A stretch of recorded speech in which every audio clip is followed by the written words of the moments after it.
Hello friends, मेरा नाम है कुलदीप सोनी और आप देख रहे हैं साइंटोफिलिक बाई कुलदीप सोनी।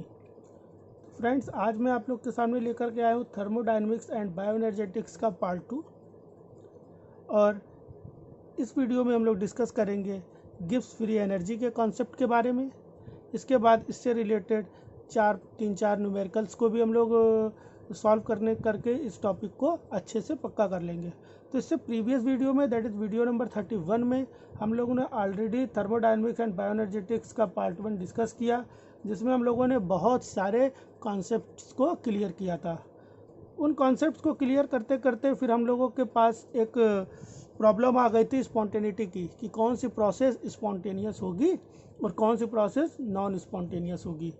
तो चलिए हम लोग वीडियो को स्टार्ट करते हैं। तो कौन सी प्रोसेस स्पॉन्टेनियस होगी या कौन सी प्रोसेस नॉन स्पॉन्टेनियस होगी, इसको बताने के लिए गिब्स फ्री एनर्जी का कंसेप्ट इंट्रोड्यूस किया गया। बोला गया कि गिब्स फ्री एनर्जी क्या होती है। बिल्कुल सिंपलेस्ट डेफिनेशन अगर हम लोग देखें तो बोल सकते हो कि गिब्स फ्री एनर्जी क्या होती है। वो एनर्जी जो किसी वर्क को परफॉर्म करने के लिए अवेलेबल है, उस एनर्जी को हम लोग कहते हैं गिब्स फ्री एनर्जी। ठीक है, तो इस चीज़ को ज़रा फील करते हैं, इस डेफिनेशन को। ये जो डेफिनेशन यहाँ पे दी जा रही है, इस डेफिनेशन को हम लोग फील करते हैं। लिखा हुआ the energy available to do work is called Gibbs free energy. तो इस डेफिनेशन को फील करते हैं। मान लेते हैं कि कोई एक डेड बॉडी है। ठीक है, कोई एक डेड बॉडी है। अब वो डेड बॉडी है, अगर पूछा जाए उसके अंदर एनर्जी है, आप अपने मन से पूछिए, क्या डेड बॉडी के अंदर एनर्जी है? एनर्जी है, लेकिन उसके पास फ्री एनर्जी नहीं है। वो कोई काम नहीं कर सकती। एनर्जी है, एनर्जी कौन सी है? उस डेड बॉडी के अंदर खूब सारा केमिकल तो है, फैट, कार्बोहाइड्रेट, प्रोटीन, सेल्स तो हैं, वो मर रही हैं धीरे धीरे। सेल्स मरने के बाद भी वो केमिकल्स है, तो केमिकल एनर्जी तो है ही है। ठीक है, खूब ढेर सारी रिएक्शन अंदर हो रही, एनर्जी है उसके अंदर, लेकिन उसके पास कोई काम करने की एनर्जी नहीं है। अगर उस डेड बॉडी से बोला जाए कि प्लीज़ एक बार अपनी आँखों को ब्लिंक करो प्लीज़, तब भी वो कहेगा सॉरी। क्यों? क्योंकि उसके पास फ्री एनर्जी नहीं है। तो किसी सिस्टम के पास जो वर्क करने के लिए एनर्जी अवेलेबल होती है, उसको बोलते हैं फ्री एनर्जी। फ्री एनर्जी को एक और एग्जांपल के थ्रू आप लोग समझ सकते हो कि आप लोग कितना वर्क परफॉर्म कर सकते हो। आप लोग दिन भर वर्क करते रहते हो, फिर थक जाते हो। इसका मतलब क्या है? इसका मतलब क्या है कि आपके अंदर फ्री एनर्जी ख़त्म हो चुकी है। अब आप लेट गए हो, आराम करोगे, धीरे धीरे चार्ज होगा। ठीक है, रिस्टोरेशन होगा, फिर फ्री एनर्जी आएगी, फिर आप वर्क करोगे। ठीक है, उम्मीद है कॉन्सेप्ट क्लियर हो गया होगा। तो फ्री एनर्जी का कुछ भी कोई बहुत ज़्यादा रॉकेट साइंस नहीं है, बस इतना है कि जो एनर्जी अवेलेबल है किसी वर्क को परफॉर्म करने के लिए, उसको गिब्स फ्री एनर्जी बोला गया है। अब चूंकि जब ये वर्क किया जाता है, कोई एक सिस्टम है, उसने कुछ वर्क किया और इसमें चेंज हुआ, तो उसने एनर्जी लूज़ कर दी। अगर एनर्जी लूज़ कर दी तो एनर्जी तो रिलीज हो गई, बाहर रिलीज हो गई, तो माइनस में आएगी। रिलीज हो गई ना, ऐड नहीं हुई। ऐड नहीं हुई है, क्या हुआ है? रिलीज हुई है, तो माइनस में आएगी। तो माइनस में एनर्जी कब हो सकती है? जब उसके पास एनर्जी होगी, वो रिलीज कर देगा। काहे में रिलीज कर देगा? वर्क परफॉर्म करने में। प्रीवियस वीडियो में मैंने सिखा रखा है आपको कि एनर्जी को या तो वर्क या तो हीट में चेंज किया जा सकता है। ठीक है, या और अच्छा सुधारे इस वाक्य को तो बोल सकते हो एनर्जी को ट्रांसफ़र करने के लिए या तो हीट या तो वर्क के थ्रू हम लोग ट्रांसफ़र कर सकते हैं। ठीक है, चलिए आगे बढ़ते हैं। तो बोला गया कि ऐसी कोई भी प्रोसेस जहाँ पर डेल्टा जी, ठीक है, मैंने ये भी सिखाया था कि डेल्टा वर्ड क्यों लिया जा रहा है हमेशा, क्योंकि एब्सोल्यूट एनर्जी की अमाउंट हम लोग नहीं बता सकते हैं, केवल डिफरेंस को ही बता सकते हैं, इसलिए डेल्टा जी। अगर डेल्टा जी की वैल्यू निगेटिव आ रही है, मतलब एनर्जी रिलीज हो रही है, मतलब होगी एनर्जी रिलीज तभी होगी जब उसके पास एनर्जी होगी। अगर एनर्जी है नहीं तो एनर्जी रिलीज होगी नहीं, एनर्जी एब्जॉर्ब होगी। इस तरह से समझ लो। तो मतलब डेल्टा जी की वैल्यू निगेटिव में आ रही है तो प्रोसेस हो जाएगी अपने मन से, स्वतः। स्पॉन्टेनियस प्रोसेस कहलाई जाएगी। और अगर डेल्टा जी की वैल्यू पॉजिटिव है मतलब उसको एनर्जी देना पड़ रहा है। अगर एनर्जी देना पड़ रहा है ये कंडीशन आ जाएगी तो ये प्रोसेस अपने मन से नहीं होगी। ठीक है, अभी सब एग्जांपल देके समझाएंगे एक एक करके। ये प्रोसेस अपने मन से नहीं होगी, तो मन से नहीं होगी, अपने थ्रू नहीं होगी, नॉर्मली या नेचुरली नहीं होगी, तो ये नॉन स्पॉन्टेनियस प्रोसेस है। और अगर डेल्टा जी की वैल्यू 0 है तो वहाँ पर क्या हो रहा है, प्रोसेस इक्विलिब्रियम पे रहेगी। प्रोसेस एक इक्विलिब्रियम पे मेंटेन रहती है। तो याद रखिएगा डेल्टा जी 0 तब होती है जब प्रोसेस इक्विलिब्रियम पे हो। ठीक है, मतलब LHS और RHS दोनों बराबर चल रहे हो। चलिए, तो अब हम लोगों ने कुछ चीज़ें सीखी थी प्रीवियस वीडियो में। क्या क्या सीखा था, चलिए पहले उसको समझते हैं जिससे कॉन्सेप्ट और स्ट्रांग होगा। तो प्रीवियस वीडियो में हम लोगों ने देखा था कि डेल्टा एच मतलब इंथैल्पी चेंज निगेटिव होगी। ठीक है, और डेल्टा एस पॉजिटिव होगा। तो इस तरीके की प्रोसेस क्या हो रही थी, स्पॉन्टेनियस हो रही थी। ठीक है, स्पॉन्टेनियस हो रही थी। लेकिन अगर डेल्टा एच इसी के वाइस वर्सा हो जाए, इसी के अपोजिट हो जाए, डेल्टा एस, ठीक है, इसी के अपोजिट हो जाए, तो क्या होगा, इस तरीके की प्रोसेस नॉन स्पॉन्टेनियस होंगी। चलिए, इस तरह की प्रोसेस नॉन स्पॉन्टेनियस हो जाएंगी। अब हो क्या रहा था, इसका एग्जाम्पल दिया इन्होंने। डेल्टा एच निगेटिव हो रही है और प्रोसेस स्पॉन्टेनियस हो रहा है। ठीक है, डेल्टा एच निगेटिव हो रही है और प्रोसेस क्या हो रहा है, स्पॉन्टेनियस हो रहा है। ठीक है, कोई एक पर्टिकुलर सिस्टम है, वो उसके अंदर कुछ एनर्जी है, रिएक्टेंट है कोई, उसके अंदर कुछ एनर्जी है, वो प्रोडक्ट में चेंज हो जा रहा है और एनर्जी लिबरेट कर दे रहा है। एनर्जी लिबरेट हो रही है, वहाँ बाहर निकल रही है, रिलीज हो रही है। ठीक है, या डेल्टा एस पॉजिटिव हो रहा है। पॉजिटिव होने का मतलब क्या है कि उसके बीच में बॉन्ड जो है वो ब्रेक हो रहे हैं। ठीक है, बॉन्ड ब्रेक हो रहे हैं, या वो मोनोमर्स में चेंज हो रहा है। ठीक है, या उसके पार्टिकल जो है वो दूर दूर भाग रहे हैं। सब एक ही चीज़ से रिलेटेड है, थोड़ा सोचना, इस बात को सोचना बहुत ज़रूरी होता है। ठीक है, तो चलिए, तो वहाँ पे डेल्टा एस पॉजिटिव हो रहा था। लेकिन कुछ स्पेशल केसेस थे जहाँ पर ऐसा हो नहीं रहा था। जहाँ पे हो नहीं रहा था क्या मतलब, जहाँ पे कुछ बोल सकते हो ड्रॉबैक्स क्रिएट हो रहे थे जो इस पर्टिकुलर सिचुएशन को, कंडीशन को फॉलो नहीं कर रहे थे। कैसे, जैसे कि मैंने बताया कि आइस, ठीक है, इतना आप दिमाग पर रखिए, मैंने क्या बताया था, आइस, आइस से चेंज हो रहा था वाटर। ठीक है, तो आइस का टेम्परेचर है कम और वाटर का टेम्परेचर होता है ज़्यादा। आइस को छू के देखो, पानी को छू के देखो, नॉर्मल आइस पिघल रहा है अपने मन से। फ्रिज से हम लोगों ने आइस निकाली, ध्यान दीजिए, फ्रिज से आइस निकाली, फ्रीजर से, और रख दिया ऐसे ही बाहर।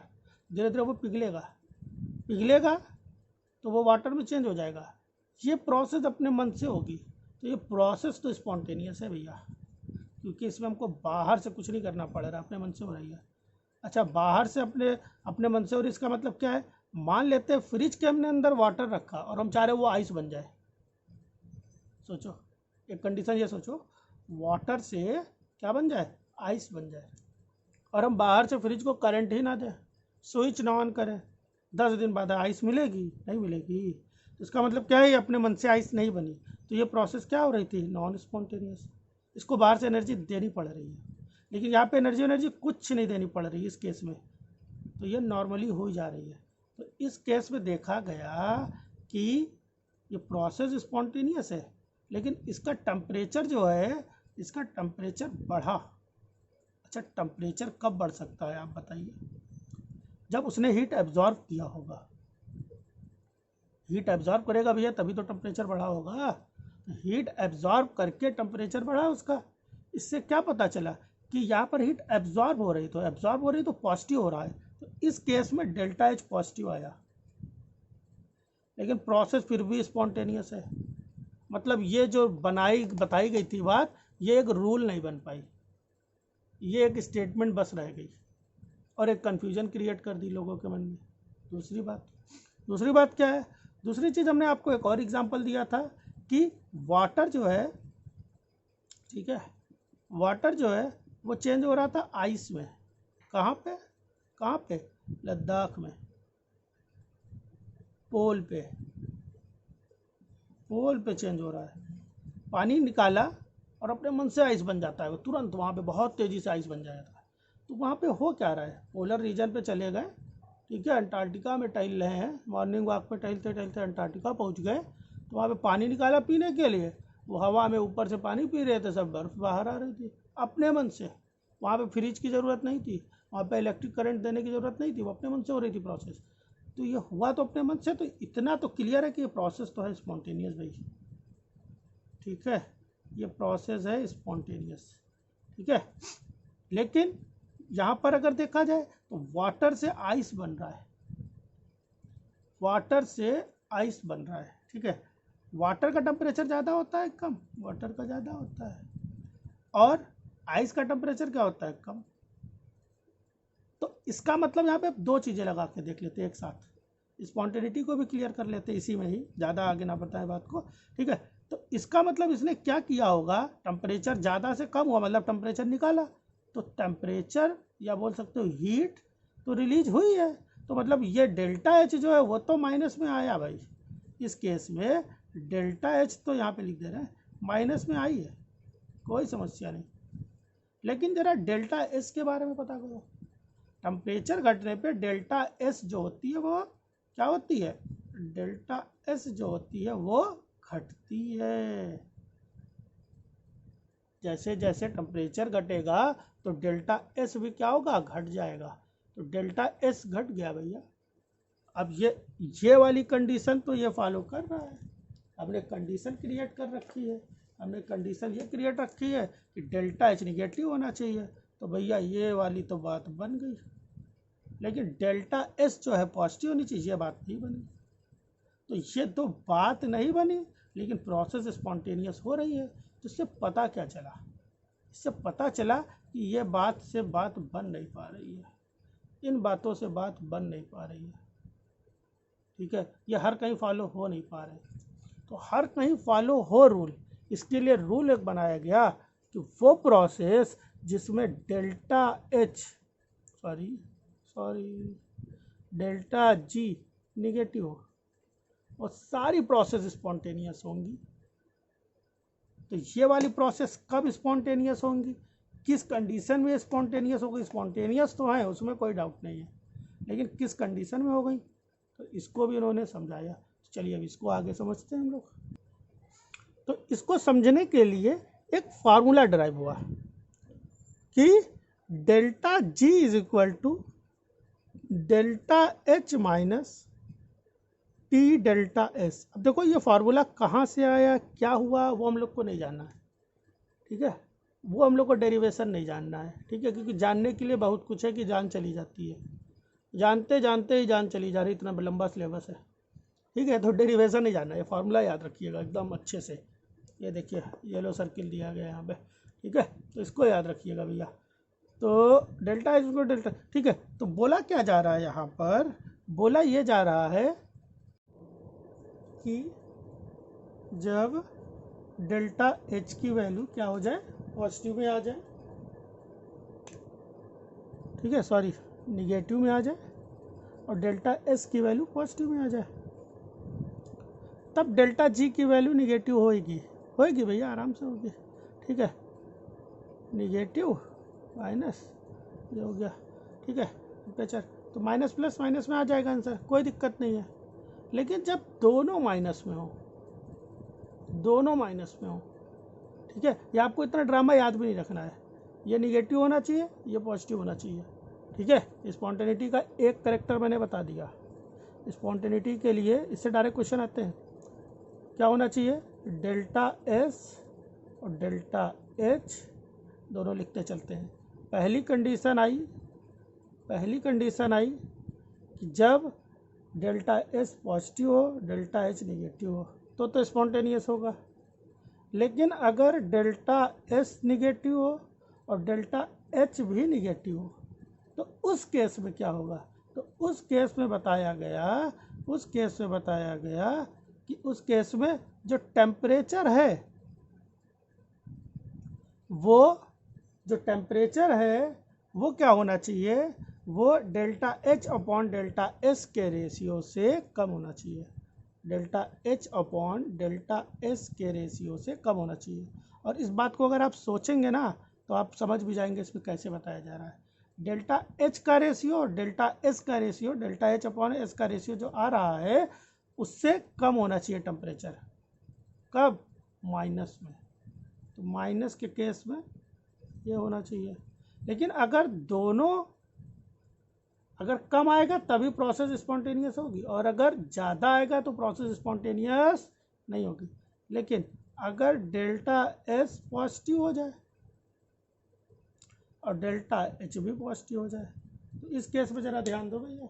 इस केस में अगर आप ज़रा सा भी ध्यान दे दोगे तो पता चलेगा कि ये कंडीशन तो फेवर कर रही है और ये कंडीशन फेवर नहीं कर रही है। इससे प्रीवियस केस में क्या था, ये कंडीशन तो फेवर कर रही थी, ये नहीं कर रही थी। ठीक है, दोनों कंडीशन फेवर का मतलब क्या है, ये पॉजिटिव होना चाहिए नेगेटिव। जब दोनों फेवर करेंगे तो प्रोसेस स्पॉन्टेनियस होगा। इस केस में एक फेवर कर रहा है एक नहीं, एक फेवर कर रहा है एक नहीं, तो इस केस में क्या होगा, इसके अपोजिट होगा। भैया प्लस का मतलब ज़्यादा, रटना ये भी नहीं है, रटना कुछ है ही नहीं। प्लस का मतलब ज़्यादा, तो टी मतलब ज़्यादा, more than delta H upon delta S. ठीक है, बात समझ में आ गई कि नहीं आ गई? तो इस तरह से हम लोगों ने इस कॉन्सेप्ट को क्लियर कर लिया। नोट्स बनाते चलिए और सारा कॉन्सेप्ट इतने में ही आ गया। ये जो है ये बहुत इंपॉर्टेंट हो गया, ये चीज़ इतना सेक्शन में सब कुछ हम लोगों ने सीख लिया। ठीक है, अब क्वेश्चन आता है, चलिए क्वेश्चन लेकर के आते हैं। ठीक है, ये नोट्स वगैरह जो है मेरे टेलीग्राम ग्रुप है, आप उसको ज्वाइन कर लीजिए।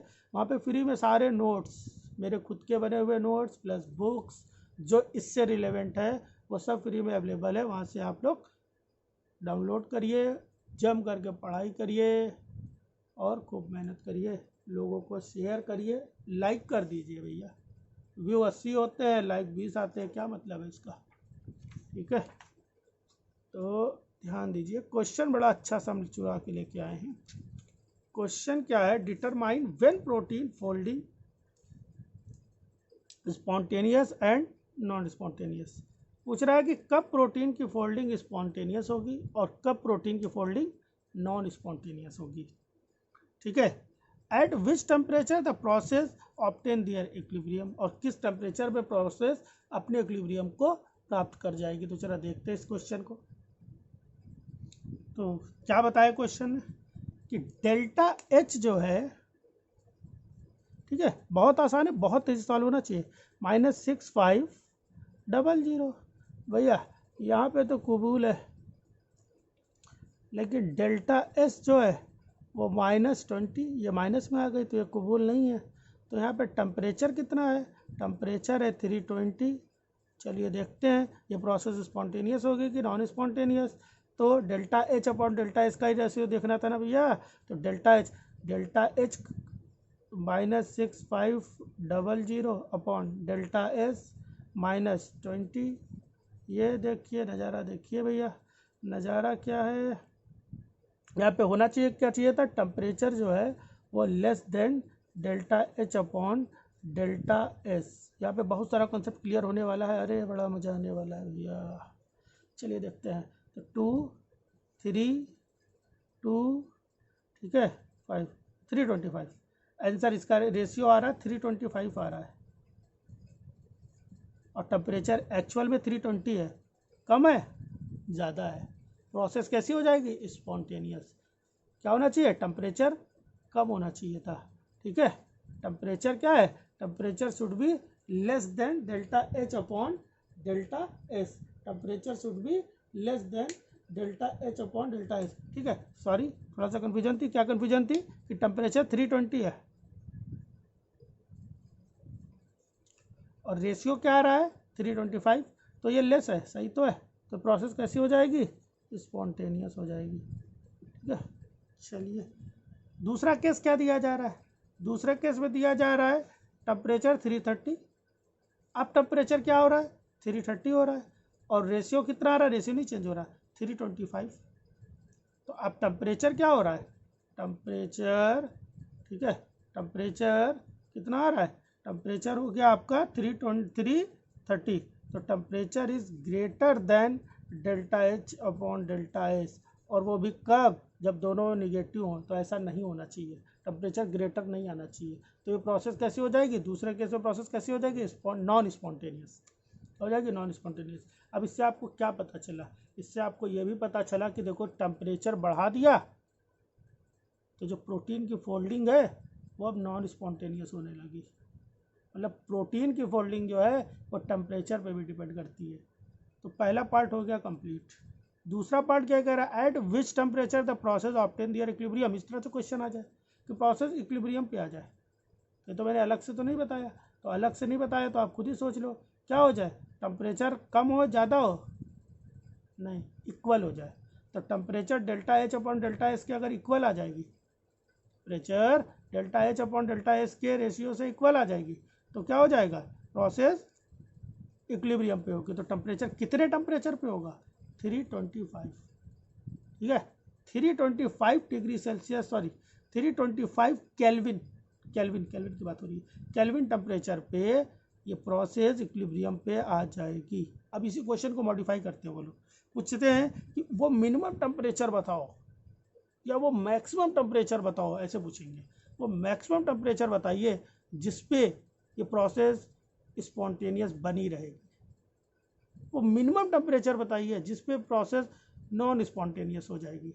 समझे, तो पूरे माइंड को वॉश रखिए आप, ठीक है, और वॉश करके जब माइंड वॉश होगा, खुला रहेगा, तो बहुत अच्छे से एब्जॉर्ब होगा यहाँ से कंसेप्ट। चलिए क्वेश्चन नंबर 2 की तरफ बढ़ते हैं, ठीक है। तो दूसरा क्वेश्चन क्या है, दूसरा क्वेश्चन ये है कि DNA melting temperature TM was found to be 47 degree Celsius.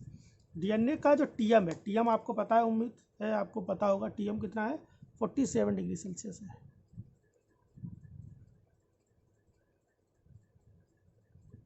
ठीक है। And enthalpy measured eight TM, enthalpy कितना है, इंथैल्पी का मतलब डेल्टा एच की बात हो रही है यहाँ पर, ठीक है, डेल्टा एच की बात हो रही है। तो इंथैल्पी कितनी हो रही है, हमेशा अगर इंथैल्पी चेंज लिखा ना हो तब भी आप इंथैल्पी मेजर अगर आप कर रहे हो, तो मैंने शुरुआत में सिखाया वीडियो नंबर 1 में एग्जैक्ट वैल्यू नहीं बताई जाती है, वो चेंज ही बताता है। तो 0.032 केल्विन, सॉरी किलो जूल, थोड़ा सा टंग फिसल रही है आज, किलो जूल, ठीक है। अच्छा ये डिग्री सेल्सियस में है तो इसको ज़रा हम लोग केल्विन में चेंज कर लेते हैं। तो 273 और प्लस 47, तो शायद ये 320 केल्विन आएगा, ठीक है, हो गया। अब हम लोगों ने एक फार्मूला पढ़ा था पहले क्लास में, ठीक है, जो पहली वीडियो, जिन्होंने पहली वीडियो नहीं देखी हो वो ज़रूर देख लेंगे, ठीक है। और इसके अलावा हम लोगों ने बायोकेमिस्ट्री ऑफ प्रोटीन और बायोकेमिस्ट्री ऑफ एंजाइम भी पूरी तरह से कंप्लीट कर लिया है।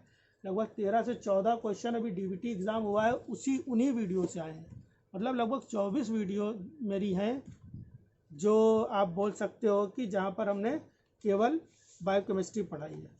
तो वहाँ पर उन 24 वीडियो से लगभग 12-13 क्वेश्चंस डीबीटी में आए हैं, डायरेक्ट क्वेश्चंस आए हैं, ठीक है। तो बड़ा अच्छा लगा मुझे।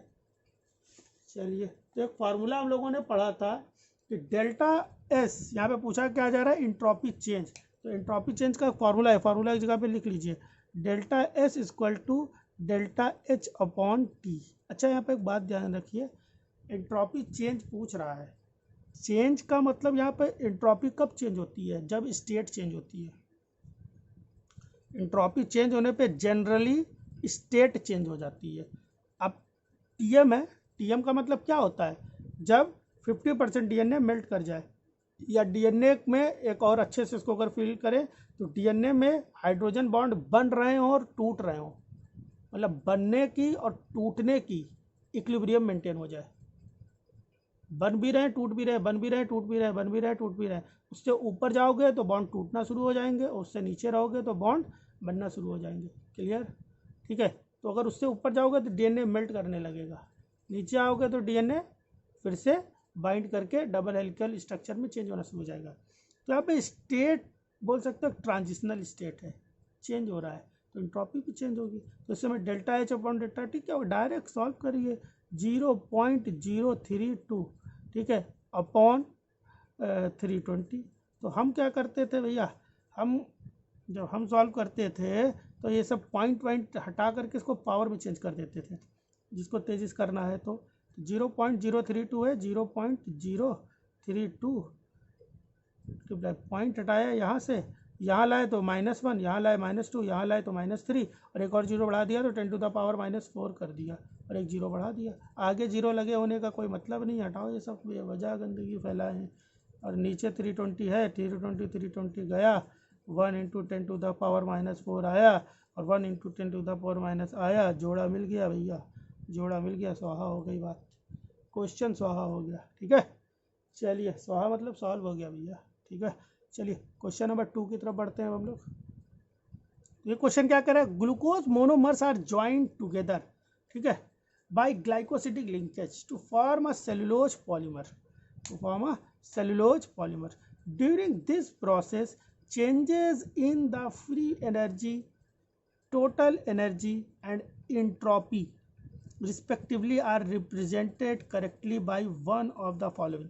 बोल कह रहा है ग्लूकोज मोनोमर हैं जो आपस में जुड़ करके ग्लाइकोसिडिक बॉन्ड के थ्रू जुड़ करके, बहुत इंपॉर्टेंट है क्वेश्चन ये, टू फॉर्म सेलुलोज पॉलीमर। तो सीधी बात है, यहाँ पे बॉन्ड बन रहे हैं। जिन्होंने वीडियो नंबर 1 देखी है, ये 1 और 2 दोनों मिला करके न्यूमेरिकल सॉल्व हो रहे हैं। अगली वीडियो में हम लोग और एडवांस पे जाएंगे थर्मोडायनेमिक्स के। ठीक है, तो बॉन्ड बनने पे डेल्टा एच जो होती है, डेल्टा एस जो होती है वो घटती है, डेल्टा एस की वैल्यू माइनस में जाती है। ठीक है, डेल्टा एस की वैल्यू माइनस में चली जाती है। चलिए आगे देख लेते हैं फिर और क्या बता रहा है यहाँ पर, और क्या बता रहा है, during this process changes in the free energy, delta G के बारे में आप बताइए, delta changes in the free energy, total energy, delta H के बारे में बताइए, और टोटल एनर्जी, देखो यहाँ पे टोटल एनर्जी लिख दिया, इंथैल्पी नहीं लिखा है, तो कंफ्यूज ना होना, इस तरह से भी खेलते हैं वो लोग कभी कभी। और डेल्टा एस के बारे में बताइए, तो डेल्टा एस तो लैंग्वेज से चुरा लिया हमने, माइनस होगा, माइनस से पता चल गया कि ऑप्शन नंबर बी या डी होने वाला है। आगे का देख लेते हैं हम लोग, तो आगे क्या बता रहा है, आगे बता रहा है कि बॉन्ड बन रहे हैं, तो बॉन्ड बनने में तो एनर्जी लगती है, बॉन्ड टूटने पर एनर्जी निकलती है, तो बॉन्ड बन रहे हैं भैया, बॉन्ड बन रहे हैं, तो डेल्टा एच भी क्या होगी आपकी, पॉजिटिव होगी। ठीक है, इसके बाद डेल्टा एच, अब देखो ये दोनों, एक निगेटिव आ रहा है पॉजिटिव आ रहा है, तो ये बात देखो, यहाँ पर देख लो एक बात, बहुत ध्यान से एक बात, अरे यार एक बात देखो ना, डेल्टा एच क्या होना चाहिए था, पॉजिटिव स्पॉन्टेनियस होने के लिए, तो ये तो निगेटिव आया, तो ये इसने तो मना कर दिया स्पॉन्टेनियस होने से। डेल्टा एच क्या आया, पॉजिटिव, ये निगेटिव होना चाहिए था, इसने भी मना कर दिया, होना निगेटिव चाहिए था, आया पॉजिटिव। तो जब दोनों अपोज कर दे तो फिर कोई दशा नहीं है, कोई कंडीशन नहीं है कि डेल्टा जी आपकी, डेल्टा जी निगेटिव हो जाए तो डेल्टा जी भी पॉजिटिव होगी। क्या सिखाया, जब दोनों कंडीशन अपोजिट हो रही हैं तो कभी भी डेल्टा जी निगेटिव नहीं हो सकती है। तो ऑप्शन नंबर डी आ गया। चलिए अगला क्वेश्चन मूव करते हैं। अगला क्वेश्चन क्या है, वो डायरेक्ट है, लैंग्वेज बेस्ड। लैंग्वेज बेस्ड क्या है, द डेल्टा जी नॉट, ठीक है, या डैश नॉट, डैश इसलिए लिख दिया गया है, बायोलॉजिकल सिस्टम में कभी कभी डैश लिख देते हैं, तो जिन्होंने थ्योरी पढ़ी है वो समझ जाएंगे। ठीक है, जिन्होंने नहीं पढ़ी उनको लगेगा कोई नई चीज़ है, तो कुछ भी नई नहीं है और बहुत आसान है। न्यूमेरिकल सॉल्व अगर होने लगेंगे तो आप लोग नीचे कमेंट करिएगा, बताइएगा मुझे, थोड़ा बहुत कमेंट कर दिया करिए भैया, अच्छा लगता है मुझे बहुत। तो क्या बोल रहे हैं, delta G not for the malate dehydrogenase catalysed step of Kreb cycle is +71। तो डेल्टा जी जो है वो प्लस में है भैया, +71 नहीं 7.1 किलो कैलोरी पर मोल। ठीक है, nevertheless the conversion of malate और to oxaloacetate is in vivo proceeds spontaneously. लेकिन फिर भी मैलेट से जो ऑक्जिलेट बन रहा है वो कैसा है, वो स्पॉन्टेनियस प्रोसेस है। बोलो बात समझ में आ रही कि नहीं आ रही, मैलेट से ऑक्जिलेट स्पॉन्टेनियस है, ठीक है, और मैलेट डिहाइड्रोजिनेस क्या कर रहा है, वो मैलेट डिहाइड्रोजिनेस क्या कर रहा है, मैलेट डिहाइड्रोजिनेस प्रोसेस को नॉन स्पॉन्टेनियस के लेकर आ रहा है। क्यों, क्योंकि +7.1 यहाँ पर चाहिए इसको एनर्जी। तो बताइए भैया, the subsequent reaction that consume oxalate has ऑक्जेलो acetate has a delta G not of, overall इसको ज़रा समझ लेते हैं। क्वेश्चन क्या कह रहा है कि कोई प्रोसेस है, यहाँ पे मैलेट डिहाइड्रोजिनेज कैटलाइज कर रहा है क्रेब्स साइकिल में। स्टेप क्रेब्स साइकिल यहाँ पे याद रखने की कोई ज़रूरत नहीं है, ठीक है। मैलेट डिहाइड्रोजिनेज क्या कर रहा है, मैलेट की डिहाइड्रोलिसिस कर रहा है, जिससे, ठीक है, जिससे क्या हो रहा है, जो मैलिक एसिड है वो आगे की ओर मूव कर रहा है। लेकिन nevertheless the conversion of malate to oxalate, लेकिन फिर भी ये प्रोसेस कैसी हो रही है, स्पॉन्टेनियस हो रही है। तो क्या किया जाए, तो यहाँ पर एक, अगर प्योर केमिस्ट्री में जाएंगे तो एक टर्म आता है इलिंगम डायग्राम, सिर्फ सुन लीजिए और भूल जाइए। इलिंगम डायग्राम करके एक आता है टर्म, उसके थ्रू ये सॉल्व होता है। इलिंगम डायग्राम क्या कहता है, इलिंगम डायग्राम कहता क्या है, इलिंगम डायग्राम, इस क्वेश्चन को थोड़ा अच्छे से अरेंज कर लेते हैं पहले हम लोग। अब बढ़िया अरेंज हुआ है, ये पढ़ने में मज़ा आएगा और सॉल्व करने में भी। इलिंगम डायग्राम ये कहता है कि दो प्रोसेस, अगर मान लेते हैं कि कोई एक प्रोसेस नॉन स्पॉन्टेनियस है और दूसरी प्रोसेस स्पॉन्टेनियस हो रही है, तो उस नॉन स्पॉन्टेनियस प्रोसेस को स्पॉन्टेनियस बनाने के लिए क्या करना होगा, नॉन स्पॉन्टेनियस प्रोसेस को स्पॉन्टेनियस बनाने के लिए क्या करना होगा कि दोनों के डेल्टा जी की, बहुत इंपॉर्टेंट कॉन्सेप्ट है, दोनों के डेल्टा जी की वैल्यू का सम अप निगेटिव कर दो। अब एक डेल्टा जी जो है वो पॉजिटिव 7.1 है। ऑप्शन देखो, अगर इस निगेटिव को इसमें हम लोग ऐड कर देंगे, सम कर देंगे, तो आंसर क्या आएगा, +7 ले लो, 7.1 हटाओ, 7 ले लो, और -3 कितना हो रहा है, तब भी +4 आ रहा है। ये +3 ले लो तब तो +10 हो गया। ये तो -7.7 ले लो, तो इसको ज़रा ले करके देखते हैं, थोड़ा इंटरेस्टिंग है भैया। -7.7, तो ये थोड़ा ज़्यादा आ रहा है, ये कितना आ रहा है, -0.6 आ रहा है। इस कंडीशन में प्रोसेस स्पॉन्टेनियस हो जाएगी। तो यहाँ पे कोई कैलकुलेशन की ज़रूरत नहीं थी, ये तो क्वेश्चन डायरेक्ट सॉल्व हो रहा है। चलिए अब धीरे धीरे हम लोग आखिरी और अंतिम क्वेश्चन की ओर मूव करते हैं, फिर वीडियो को समाप्त करते हैं। क्वेश्चन क्या कह रहा है, लास्ट, ठीक है। ये थोड़ा सा पेजेस वगैरह दिक्कत हो रही है, जल्दी सेटअप डेवलप हो जाएगा, छोटा सा ही, बहुत छोटा सा, जिसमें हम लोग वाइट बोर्ड के थ्रू पढ़ेंगे। वीडियो समझ में आ रही है, शेयर करते रहिए भैया, शेयर करते रहिए जम के। क्या बोल रहा है, the native structure of a protein whose formation from its denatured state is favoured at a temperature below T is equal to delta H upon delta S. बोल रहा है टेम्परेचर क्या है, delta H upon delta S से नीचे हो रहा है तभी फेवर हो रहा है ये काम, तभी ये प्रोसेस स्पॉन्टेनियसली हो रही है। तो इसमें क्या होना चाहिए, तो भैया टेम्परेचर कम आएगा। टेम्परेचर कम होगा जब डेल्टा एच और डेल्टा एस दोनों निगेटिव हो। तो दोनों निगेटिव कहाँ है, बी वाले में है शायद, हाँ ये बी वाले में है। डायरेक्ट आंसर सॉल्व हो गया। तो इस तरह से क्वेश्चन कंप्लीट हो गया, ठीक है। और आज की वीडियो भी कंप्लीट हो गई है। नेक्स्ट वीडियो में हम लोग क्या करेंगे, नेक्स्ट वीडियो में हम लोग इससे थोड़ा सा और आगे एडवांस जाएंगे, और आने वाली 1-2 वीडियो में हम लोग क्या करेंगे, आने वाली 1-2 वीडियो में जल्दी से इस थर्मोडायनेमिक्स को कंप्लीट कर लेंगे, फिर तेज़ी से जेनेटिक्स की तरफ मूव करेंगे। हमने प्लान किया है कि अब जेनेटिक्स और बायोकेमिस्ट्री को पैरेलल लेके चलेंगे, और बायोकेमिस्ट्री जैसे ख़त्म हो जाएगी, ख़त्म होने को है बहुत जल्दी, बायोकेमिस्ट्री ख़त्म हो जाएगी तो फिर जेनेटिक्स के साथ, जेनेटिक्स इतनी जल्दी ख़त्म होने वाली नहीं है, जेनेटिक्स के साथ पैरेलल लेकर के चलेंगे टूल्स टेक्निक को। तो ऐसा आज हमने टेलीग्राम में डिस्कस किया, ज़्यादातर सब लोग यही कह रहे हैं टूल्स टेक्निक भी साथ में पढ़ाइए। आपको भी अगर कुछ कमेंट करना है तो नीचे मुझे बताइएगा कि और क्या उसके पैरेलल चलाएं। जेनेटिक्स को तो क्लियर है, वो तो चलेगी, उसके पैरेलल और क्या वीडियो चलती रहे, ठीक है। तब तक के लिए भैया बाय बाय, थैंक यू।